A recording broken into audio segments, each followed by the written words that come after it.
Bonjour, aujourd'hui c'est théâtre. Et c'est un peu le printemps des scènes en ce moment, avec beaucoup de premières, de spectacles mis en scène par des grands du théâtre, et notamment Wajdi Mouawad qui vient au Théâtre National de Chaillot pour présenter Sol. Alors Wajdi Mouawad, c'est un grand dramaturge d'origine libanaise qui a failli être français, mais il n'a pas eu ses papiers, finalement il est devenu québécois. Il a fait beaucoup de pièces qui mélangent un peu tragédie grecque, réalité contemporaine à la façon un peu des séries américaines. Tout ça avec en fond le Liban de son enfance, l'exil.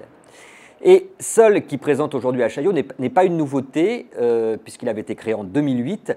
Mais voilà, il est de passage à Paris dans un grand théâtre. Il ne faut pas le rater, parce que je pense que c'est un spectacle qui est vraiment emblématique de son travail.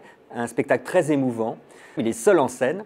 Il se met dans la peau d'un jeune étudiant québécois, mais d'origine libanaise, à Rouen, qui écrit une thèse sur un grand du théâtre, qui n'est autre que Robert Lepage. C'est amusant parce que Robert Lepage est en train de présenter justement un spectacle, coïncidence, à l'Odéon. Il écrit cette thèse et il se bat un peu avec sa solitude, sa copine l'a quitté, son père est en train de le houspiller sans arrêt parce qu'il ne le voit pas assez, il a des rapports un peu difficiles avec sa sœur. Et puis il va arriver un accident cérébral du père, croit-on dans un premier temps, pour s'apercevoir ensuite que ce n'est pas tout à fait la réalité.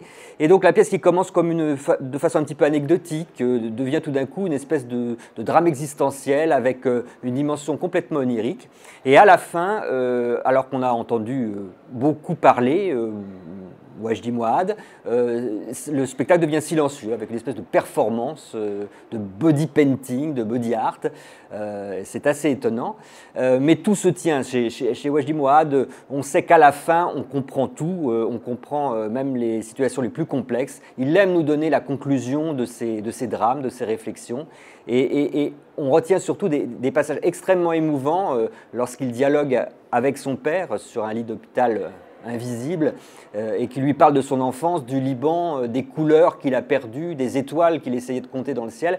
C'est absolument magnifique, il a un talent de conteur. Et encore une fois, à la fin, au bout de cette séance de body painting un peu longue, on comprend un petit peu que le personnage retrouve son identité, revient vers son père, revient vers les couleurs du Liban, entre la vie et la mort. C'est un moment de théâtre assez intense. Et à la fin, c'est vraiment une ovation qui lui est réservée.